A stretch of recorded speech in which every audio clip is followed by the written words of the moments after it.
Hi, and welcome to Two Rivers Books and Weird Sisters Yarn Events.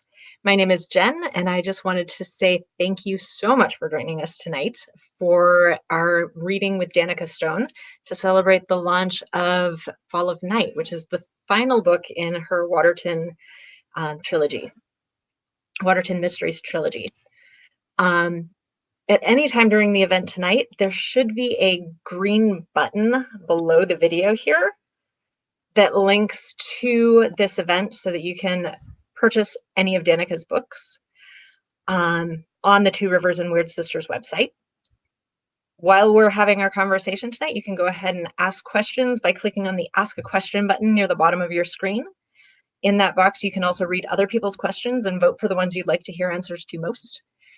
Just as a reminder, unlike our live events, our author and host cannot see you through the screen. We do encourage conversation and emoji responses in the chat, which you can find to the right of your screen in Crowdcast and below the video if you're watching through the embedded window in our website. Before we get to the main event, we'd just like to let you know about a couple of exciting things we have coming up at Two Rivers and Weird Sisters. The biggest one for us right now is that we just launched today a gift guide, a holiday gift guide with a local nonprofit called Reading is Resistance, who has the goal of helping parents and teachers build anti-bias and anti-racist libraries in their classrooms and homes. Again, that's on our website. It's in our Shop Early, Shop Small gift guide. It's the Reading is Resistance gift guide. Lots of great books, graphic novels, early readers, all the way up through YA for kids of all ages. With that, it is my absolute pleasure to introduce Danica Stone.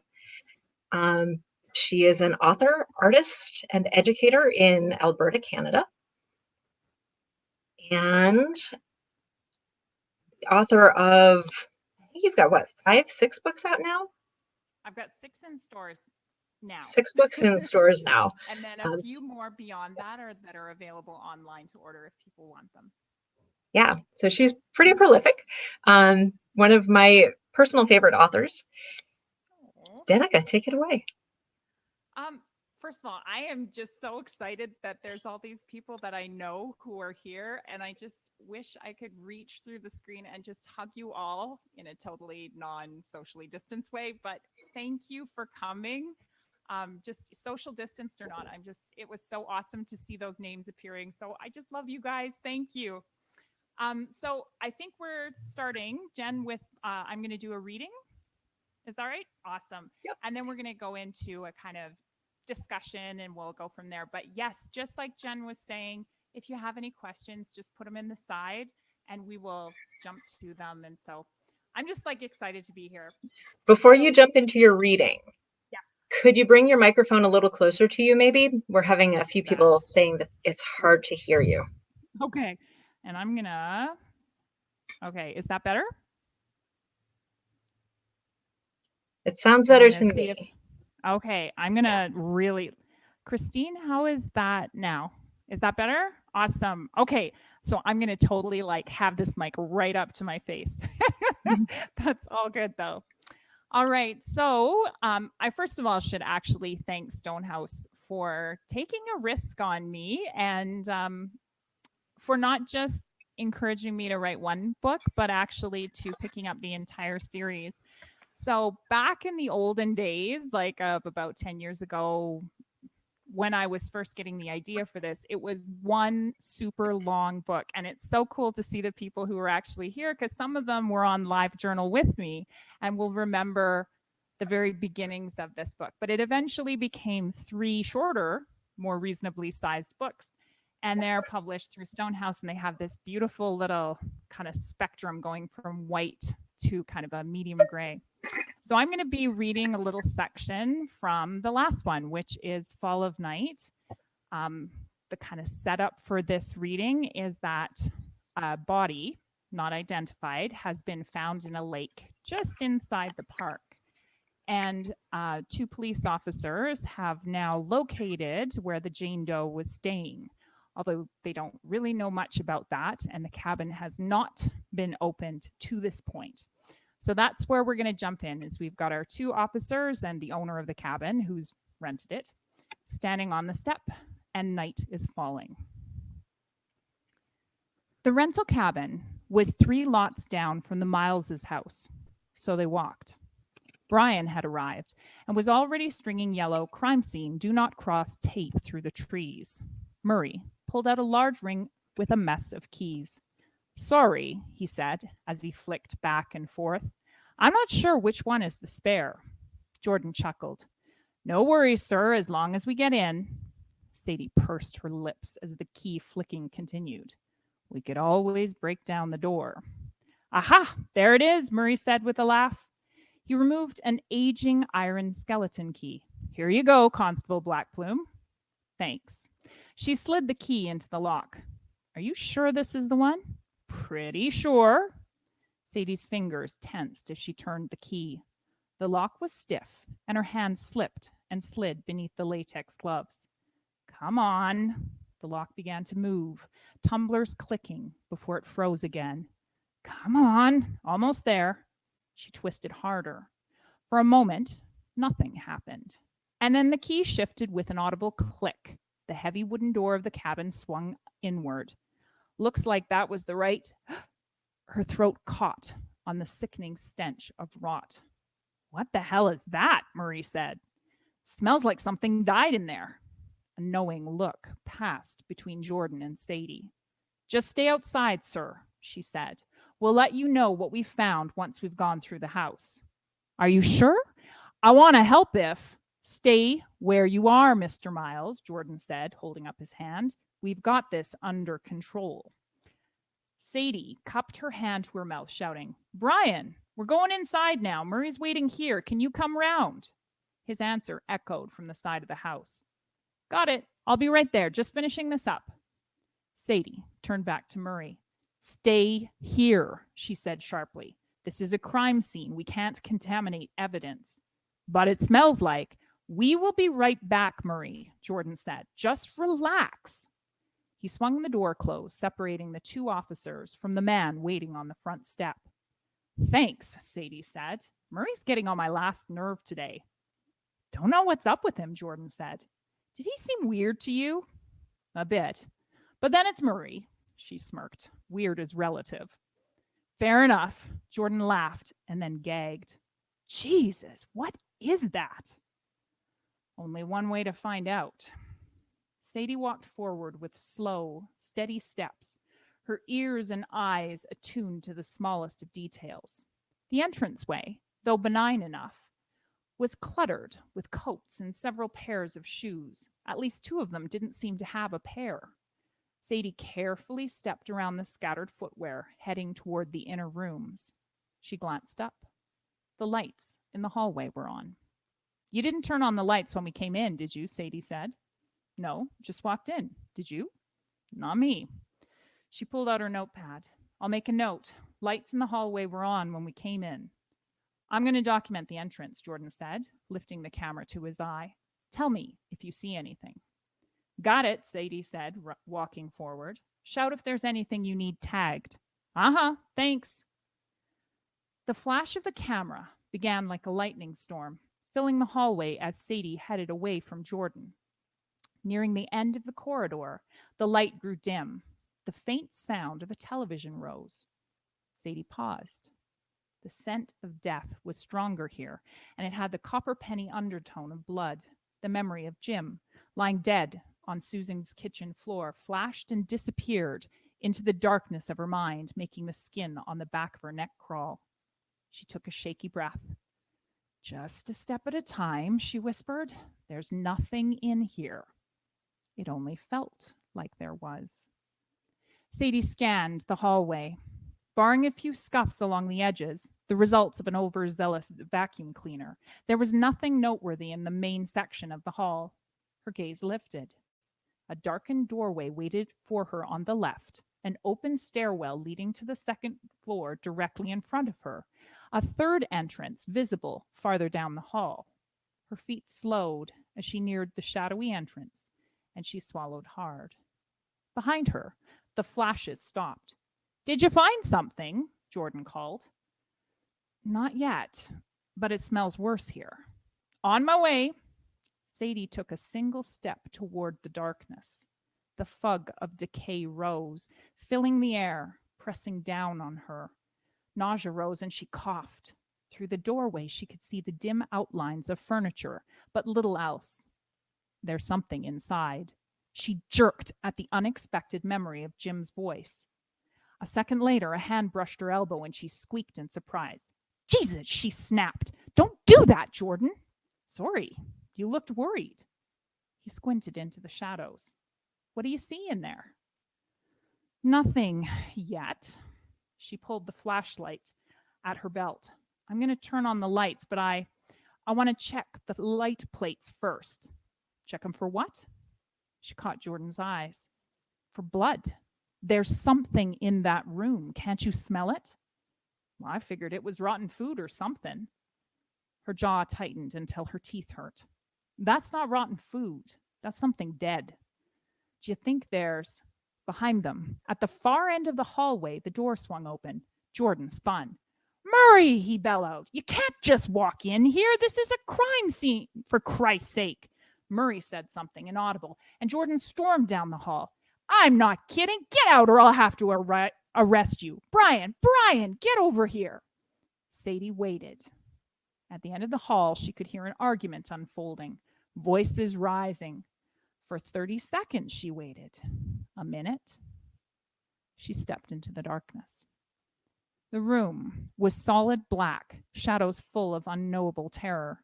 Her fingers fumbled for her flashlight release, and she swore under her breath. That feeling was back, the one that hinted at something else. She could imagine what Jim would tell her if he was here. Take it easy now. Just look at each item like a puzzle piece. Nothing else. Figure it out later. Sadie knew this, but right now her calm had fled. The flashlight would not come free. Come on, you bitch. She fought until the edge of her nail finally caught the snap. It flicked open on the holster and she pulled the torch free. With a shaky breath, she clicked it on and lifted it to shine into the room. A crimson image flashed across her eyes. With a cry, Sadie stumbled backward, her legs moving on their own volition. Her heart was in her throat, ears ringing. She caught her foot on the carpet edge leading to the hallway, almost going to her knees. Somewhere, impossibly far away, she could hear two men arguing. She couldn't understand their words, not with the horror filling her mind. Jordan, get down here. We've got another body.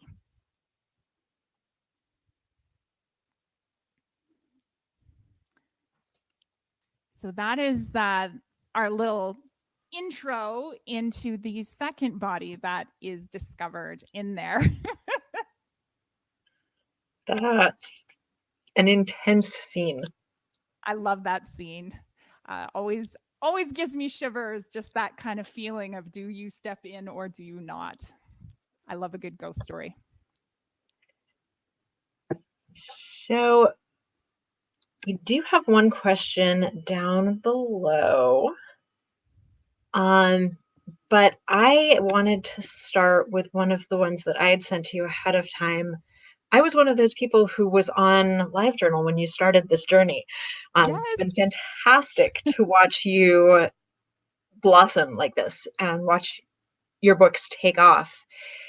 My question is about the genre that you've ended up writing in. A lot of what you write ends up being classified as romance. And so I'm curious if you were surprised that you ended up in the mystery genre with this book, or if that had been your goal all along. I don't know if surprised is right. I am really bad at just writing in one genre. I'm just not very good at that. I just find that I want to write in more than one. And so I think romance and it doesn't even have to be romance, honestly, but that close connection of people is something that I really love. And that probably shows up almost in every single book, whether it's romance or just close, intense friendship. So that probably is the biggest tie for me, is like those relationships. But yeah, no, I keep writing in every genre. Right now, my agent is trying to find a a place to publish a dystopian end of the world kind of thriller. So like that one sort of falls into the category of sci-fi. So I'm not sure I have a genre. I just have these different books that want to be written. And for whatever reason, that's what my muse really likes. And I just kind of go with it. I never thought that I would write YA, but I do. I write that too. So I think if you have a book that you're just passionate about, and that book will probably be the best one for you to kind of fall in love with. And then if it's meant to find an audience, it will. And I have some books that have smaller audiences and they have people who read them and love them. And to me, that's just like they found their own place too. Heading over to the audience questions. D. Loafer says, I am super excited to get a chance to see this author. She's a good friend of mine, and I miss her. Could you please tell us a bit about Waterton and the role of place in these books? Absolutely. Okay. So my family is from Waterton. And it's weird because when I write in the Waterton series about the townies who are so terrible to anybody who's not from there, I'm just literally telling you about some people in my family. I remember once my father really saying that unless your family had moved to the park before 1940, you weren't really from the town. And I was like, what? That was so long ago. Why is that the date? I have no idea why that was the date. But so that, first of all, that insular community really, like, I guess, it felt like there was the potential for story. But then the place itself almost has its own character. And I remember years and years ago, back when I was a teen, talking to my aunt, and just in my weird teenage way, I was saying how I felt like the mountains had personality. There were certain mountains I felt more comfortable around, and certain ones I didn't. They made me nervous. And she made some comment like, all the mountains are indifferent to us. Like, we don't matter. We're so tiny compared to them. And Waterton really is like that. Like the huge hotel that's like 7 stories high, when you look at those photographs of Waterton, it looks like a toy because the mountains themselves are so massive. Everything is dwarfed by them. And even today, when you go to Waterton, often your cell phone doesn't work. There's so many places you are completely out of contact. It's a beautiful place. It can also be really terrifying. And even for people who grew up there, and I'm thinking of one of my cousins, he was a kid who lived there his whole life, and he was out hiking and he just got turned around on the trail that he should have known and actually completely got lost. And thankfully, an outfitter found him in BC and kind of turned him back around again. So that's someone who grew up there. It's just very wild. And it's, for anybody who's been to Glacier Park in Montana, it's just the other side of that. So it's very much the same beautiful scenery, and it's just as remote.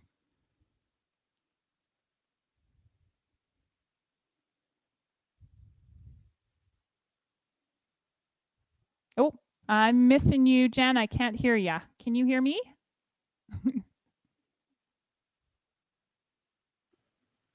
I muted myself so I wouldn't actually accidentally make noise over you. Talking about small towns and remote areas, I've not spent a lot of time in places as remote as Waterton, but I did grow up in a small town. And I'm familiar with that insular sense of things.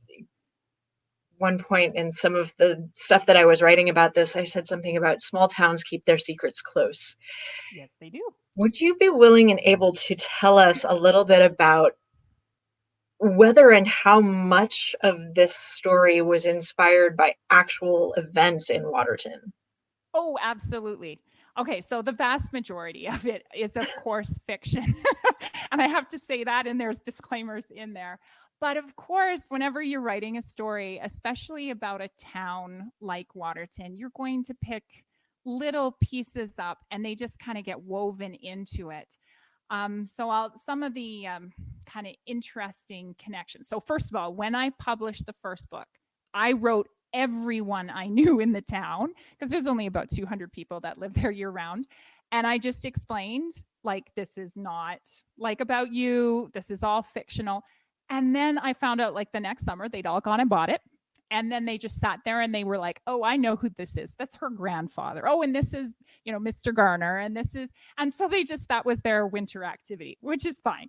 So after that disclaimer, some of the stuff that is very much based on it, there is a hotel in Waterton that, this sounds really weird, but a couple times in a row it has burned down. So the original owner of the town, or the hotel, was called Mrs. Chemist.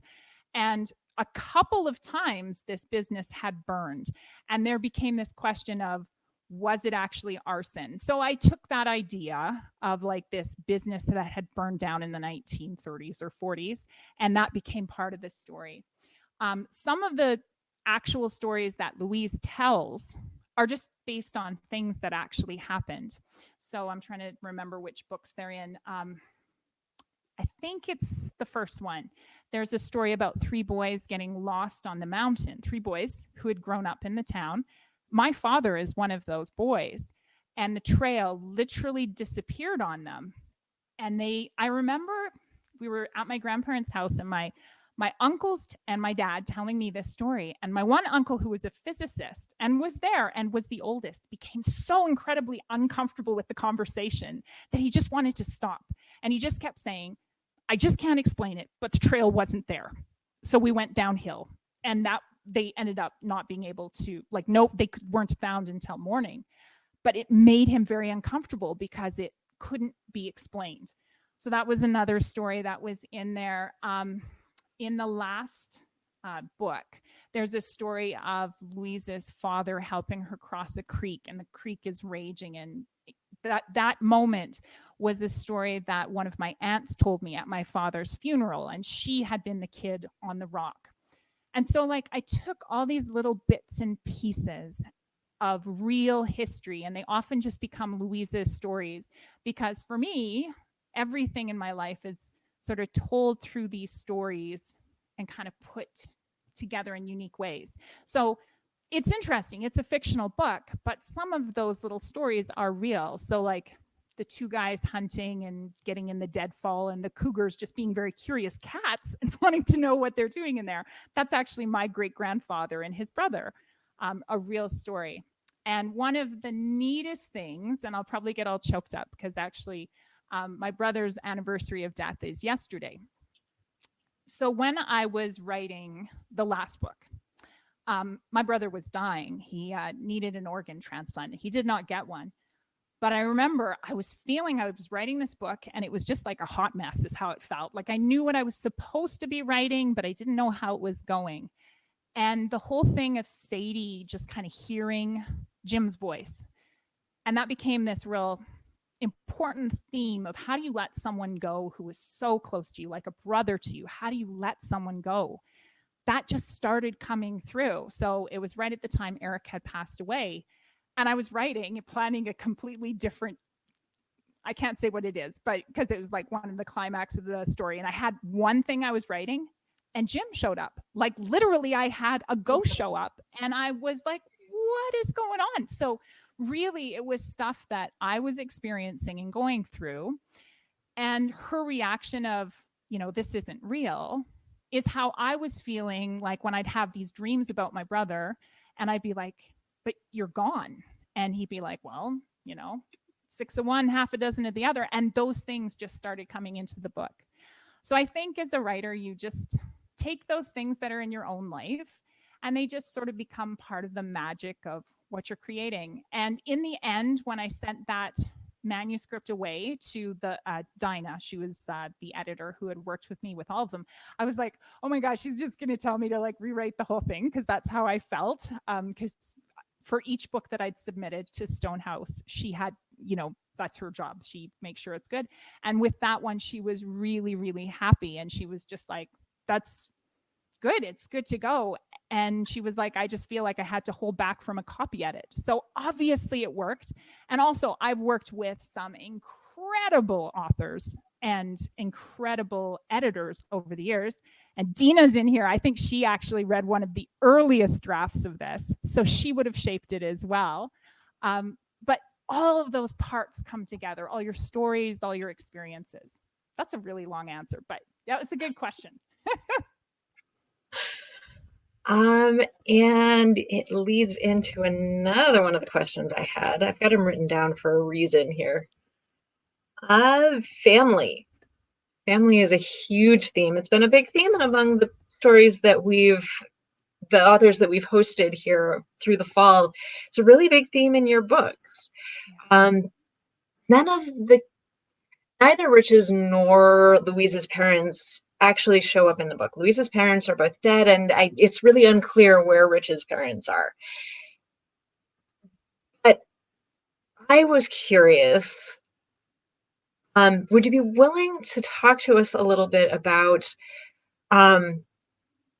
how particularly Louise's relationship with her parents, even though they've died and are no longer around physically with her, how that relates to your own family relationships and what it was like for you to write these relationships into your stories here. Oh, absolutely. And again, it's that thing where you take bits and pieces of your own life and people that you know.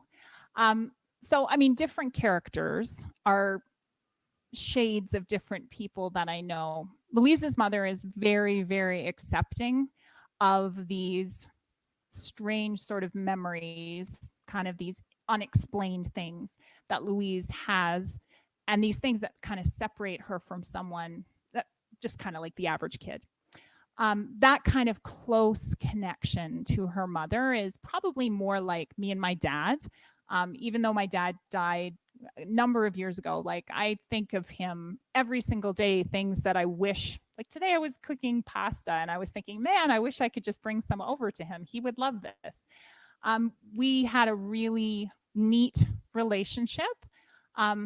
His philosophy was that on the day a baby is born, that baby is 100% yours. But then every day after that, you have to let go.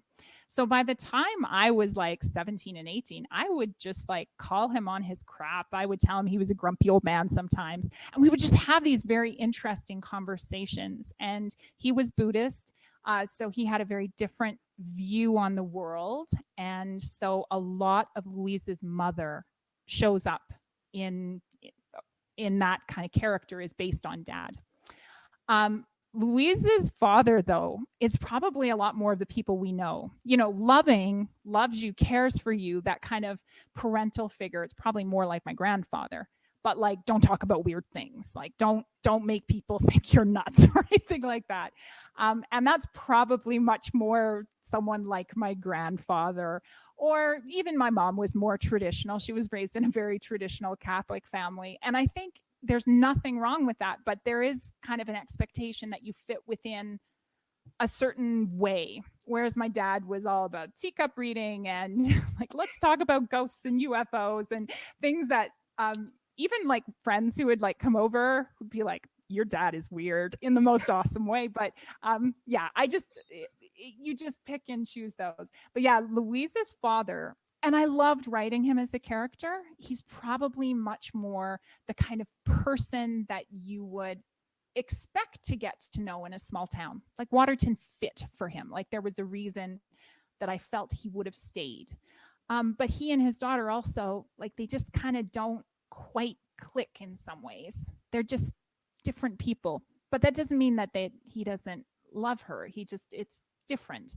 And yeah, I probably had a little of that in my growing up as well. Just different, I don't know, different ways of seeing the world. And of course, as you grow up and you change, you know, those things change as well.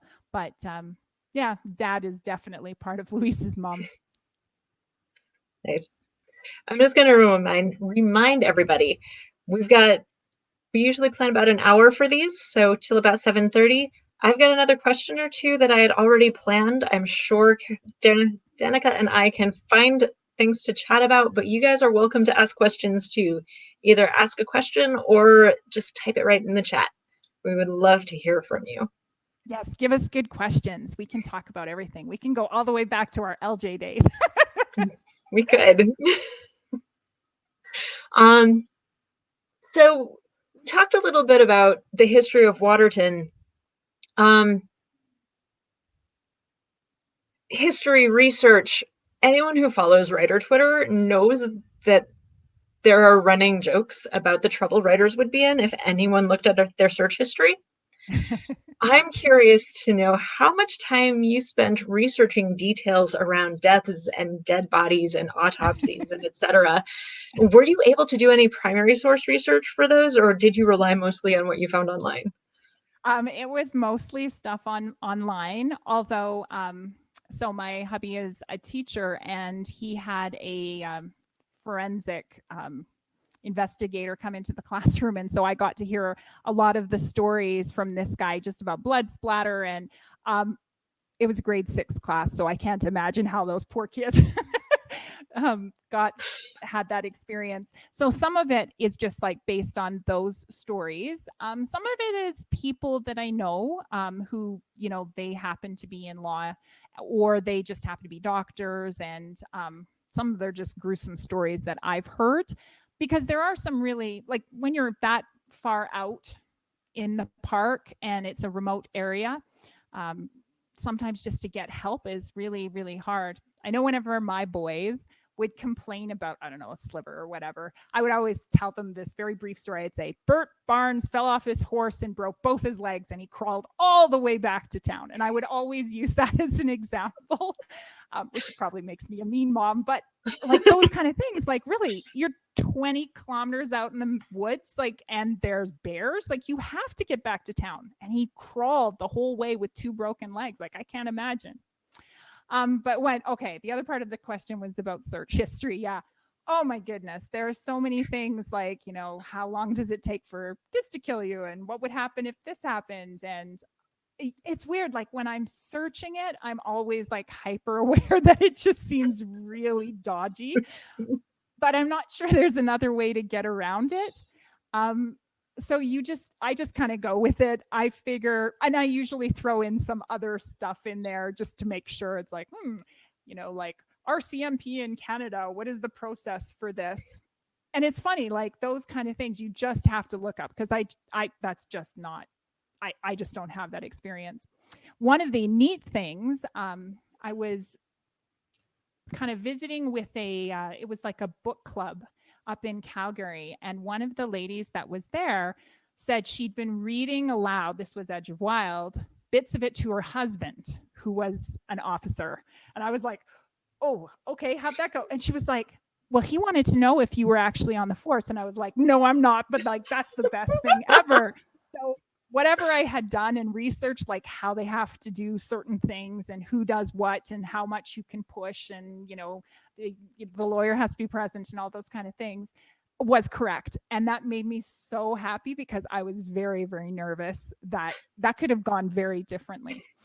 So, I mean, but you can only research as much as you can. Like I won't be an expert on everything, but I tried to make it as real as I could. Weirdly enough, the one that made me really nervous was the car parts thing, because I felt like I could really like run into someone who was like completely obsessed with old cars or something, and they would just know it.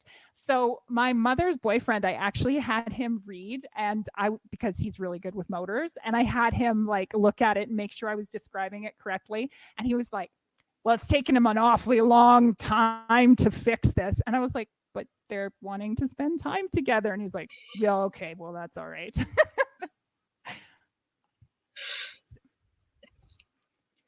All right. Question from the audience. It's D again. What are you reading these days? Oh my goodness. Okay, so I was asked to blurb just an incredible book.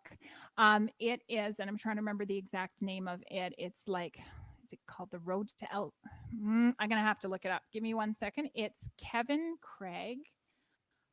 It's the Camino Club. That's what it is, and it's based on the Camino de Santiago trail in Spain. And it's this group of kids that have gotten in trouble, and they've been sent on sort of this pilgrimage rather than doing, time in a juvenile detention center. So it's this group of them together, and they're very non-religious kids. And so there's these great scenes, which I could just, oh my gosh, I was laughing out loud in some parts, like where they're talking about, like, let's go look at the creepy Jesus. No offense to anyone, please. Like, my mother is very Catholic, but it was so funny and so real to how teenagers are.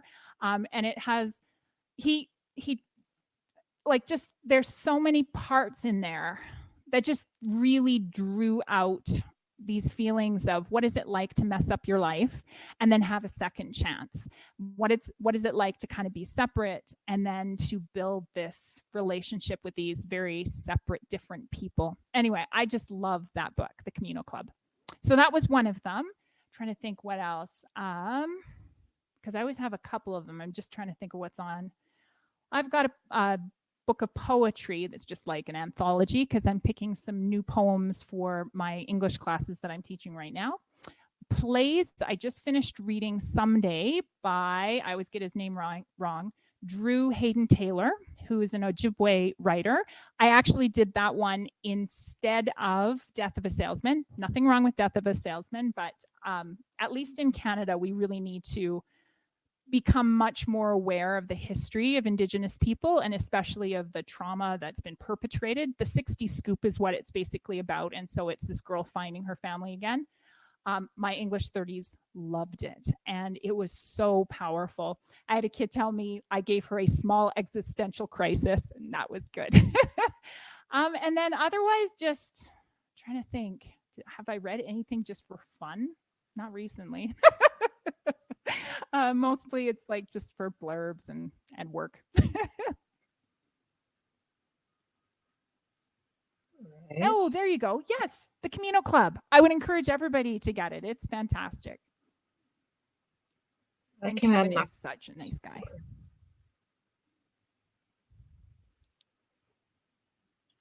I love you, Dee. I'm so glad you came. I'm so sorry we're making you stay up really late, though. This has been fun. You said you're not reading much for fun lately. Oh, yeah. Is that your Christmas tree up behind you? It is. I had to do something yesterday to just kind of, I don't know, just make myself happy. And once we were like so past the like the 11:11, and we're like actually did the moment of silence, and we watched the kind of online events, then I was like, all right, I need something to make me happy today. Aw, thank you so much, Jill. You are awesome. I was going to ask if there's anything that you're particularly looking forward to in winter, spring, as far as books. Anything that's coming out. Oh my goodness. Now that one I honestly can't answer, because I'm not even thinking that far ahead. I did order. I could look up what I ordered. I just recently ordered something because it was back ordered. Hold on. Let me just use my computer here. I actually have to go to my orders so I can see what it is. I just ordered, by Demetra Brodsky, Dive Smack, which is not new, but I actually had missed that. And I just recently ordered that. I'm trying to think if there's anything else. Not really that I'm like specifically. I know so many authors got kind of like shuffled backwards. Like, I was supposed to have my next, the Switchback, the paperback was supposed to be out, like, I think back in June, but then everything sort of got shifted. So the paperback doesn't even come out until December, although it is coming out in December, which is nice. But everything feels like it sort of got shuffled around. It's been such a strange experience, kind of hunkering down. There's a good question. Okay. So Christine's question is, how do you balance writing and teaching and having a life? I am not sure I actually balance this particularly well, but I will tell everybody who's like thinking of writing a book, I didn't write anything until my last boy was potty trained and could kind of not require me constantly. So honestly, I had a book that I had started before I had kids, and I didn't finish it until after the last one was like 3. So when I hear about these authors who are like, oh, I write when the baby sleeps, like, what are you talking about? I try to go to the bathroom when the baby sleeps, never mind even showering, just use the bathroom. So I got nothing done when my kids were little. um, but for the other stuff, because there is like a lot of other things. There's just stuff that takes time. My brother's death, just everything else was on hold. So we had to kind of completely redo his house. So I had a plan for a book that I'm still writing now, because that was a year of my life just went into kind of fixing, organizing, closing up taxes, all that stuff for his estate. So sometimes those things just take over and you can't really do anything about it. Teaching, I'm pretty good at balancing that. I teach at a high school, and I've taught like forever because I'm ancient. So I've got lots of, like, I'm not inventing things all the time. Instead, what I get to do is kind of adapt. So I could teach Death of a Salesman because I've taught it, 3 or 4 times, and I don't love it. Sorry, I know some people like obsess over that, but really teenagers are not going to fall in love with a guy who's like having a midlife crisis and he's like a door-to-door salesman. Kids in high school no longer need that. So what I love doing is actually just connecting with people. So I am really fortunate in our school division. We have kind of a liaison for FNMI learners, Annette Brewsted, and she and I had selected this new play Someday, and I really got to work intensely with her, and I love doing stuff like that. So I don't redo everything all at once. It's like every year I just kind of add a little bit. So maybe that's the answer for balance. You can't do everything. You just have to choose like one thing. So this year it was like, we'll still do 1984, we'll still do these Hamlet, but this year we're going to do Someday instead. And now I will never go back because it's an excellent play. And then other stuff, I don't know. I make my kids do chores. That's like a really boring answer, but it's so true. Like, so when I get up in the morning, dishes are done because kids did them. I'm pretty strict about that. But, and also, and this is more speaking to, I don't want to offend anyone, people in a relationship. If you are with someone, whoever that person is, it has to be 50-50. That's really hard. I think sometimes we feel like we need everything to be perfect, but you've got to have someone who has your back. And I'm really fortunate that my hubby absolutely has my back. So like when I go, I don't know, I volunteered one summer in Dominica, which is a little Caribbean island. When I hear about like people like mom saying, well, I had to freeze all the food. Are you kidding me? He knows where the grocery store is. He'd just do that himself. I don't even worry about it. And the kids were fine. Nobody fell off the roof, although I did get pictures of one who climbed on the roof. So it's just like, you just have to have someone who has your back. And I don't know how, like, I'm just really super lucky. Maybe there's one and I stole him. Goodness. Okay, is there a secret manuscript in a drawer somewhere? You would be shocked how many books I have that just don't have homes yet. I have so many. So I just have this compulsion to write. When I was in fandom and I was writing on LiveJournal, I wrote all the time. I loved posting like every day. And it wasn't huge things. It was little 1,000-word chapters. But just to have that consistency. So I continuously have that. But I was actually thinking about this today. I really have written less since the whole pandemic. And I was thinking about like, it's hard now to get a full good paragraph out. And I was thinking, why? Like, why is it hard? And then I was thinking about my students and just that until they really started feeling safe again, that I was finding it hard to even get them to write anything because they just were scared. And I feel like sometimes as the adults in the room, which all of us are, we're going around giving of ourselves all the time, making sure it all feels good. We're, following the protocols and the masking and the people we work with, we're keeping them safe. But all of that is energy that we're giving away. And so we never reach the energy level where we can actually let it just spill forth into joy, into that writing. And I think that's what's happened for a lot of writers. That's not to say I haven't written, because I have. And I did, well, okay. So since the whole pandemic, since we went into lockdown, which for us was like March 17th, I did write one book. But I think I could have written 2 or 3 if we hadn't been in this situation. And that's not a joke. I just know it was really hard to just get that one done. And that's all I accomplished in, what has it been, like 9 months? That's it. And that feels like a huge accomplishment, because I really had to push to get one done. Back in the Ask a Questions for fun, if you could meet any 3 writers, dead or alive, who would you like to meet? Okay. Oh, that's a good question. You guys are good. Okay. 3 writers, dead or alive. Okay. I'm just going to think. I would like to meet Stephen King, because on my days, even when the words are flowing, I just feel like he is just in a different element. Like, the man writes so much all the time. He also kind of looks like my late father. So I would just like totally love to meet him and hug him, which would be super awkward, but I think that would be fun. And I would just like to pick his brain, because honestly, like, I like writing creepy stuff sometimes in my thrillers, but man, he's in a different category entirely. Like, some of his books, I just, they made it so I couldn't sleep. So yeah, he would be one of them. Let's see, another author I would love to meet. And it's dead or alive, right? Yeah. I think it'd be really fun to talk to Shakespeare. I also feel like he's kind of self-involved if he was actually still alive. I mean, ditching your wife and going to London, but that's just me. So maybe I would just go give him a heck.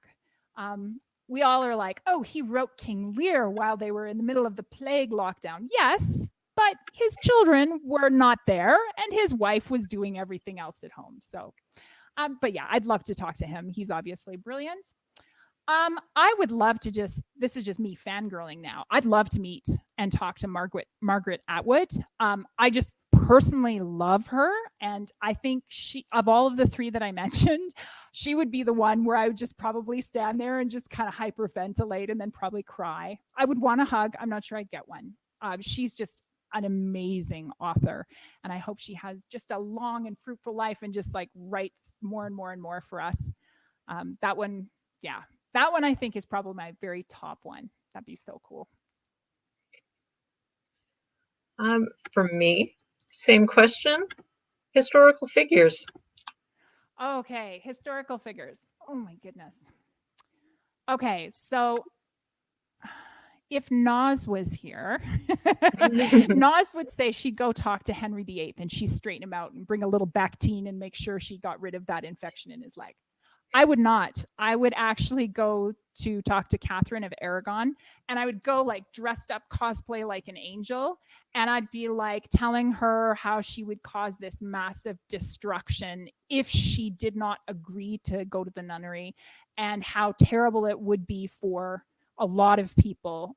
And I would just, I don't know, there'd be like light effects, and I would totally convince her this was God's will, that she just needed to back off. Because I don't think you could reason with Henry VIII personally, but I think you could save a lot of just the average people whose lives were destroyed by that whole event. So that's one person. Christine thinks that that's another book. I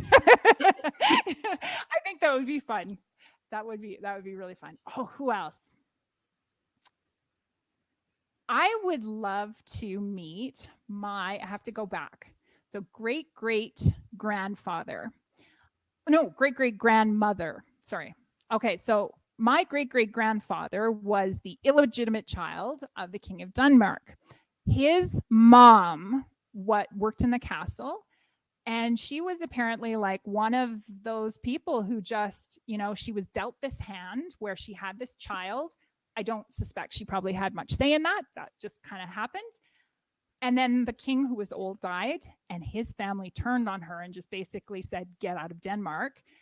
And she just like picked up with her kids, and she just built this whole new life in America. She actually came first of all to New York, and then they traveled across. And every family story I've heard about her, about Helsina, has just been what a powerful woman who lived a completely free life.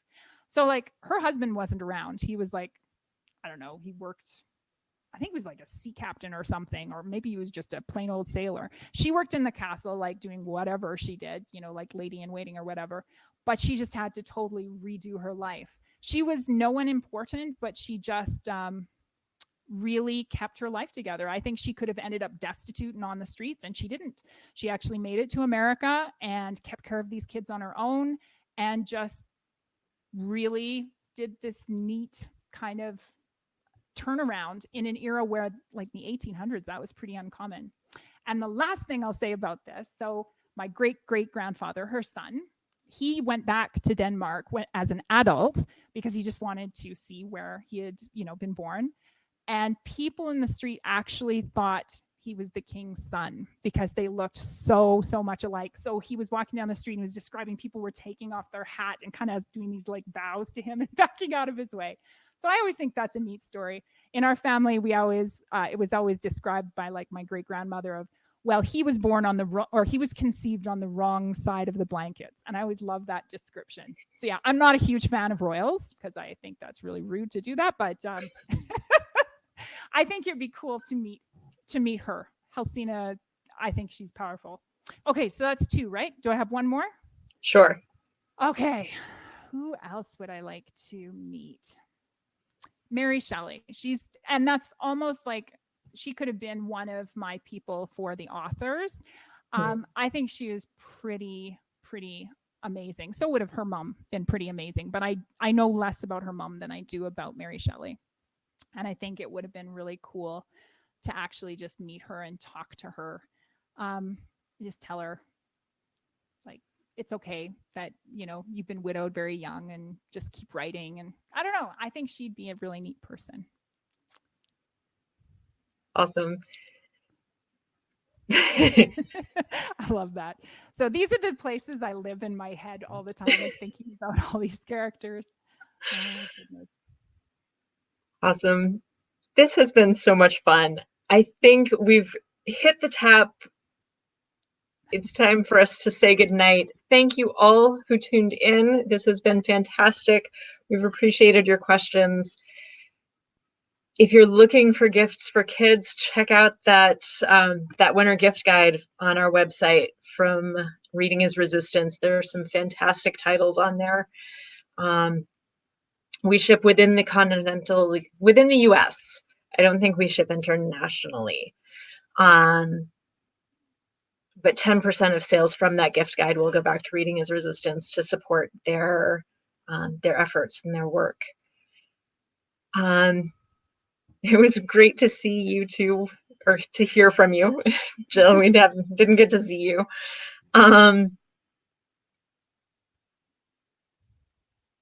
Yes, if you ordered books from tonight's events, they will be shipped tomorrow. Take care. Have a great season. Thank you so much for joining us, Danica. This has been fantastic. Thank you for everybody who came. I just love this. It was just like, I don't know. I just feel like we were just all back together. That was really nice. I look forward to when the world kind of settles. And I do actually think it will settle down at some point. I just look forward to hanging out with everybody, like for real. And there will be so many hugs. It'll be good. Thank you so much for coming, guys. It was just awesome to see you all. And thank you for the good questions. And thank you, Jen. And thank you, Christine. And it was just awesome to be here. All right. Good night. See you guys.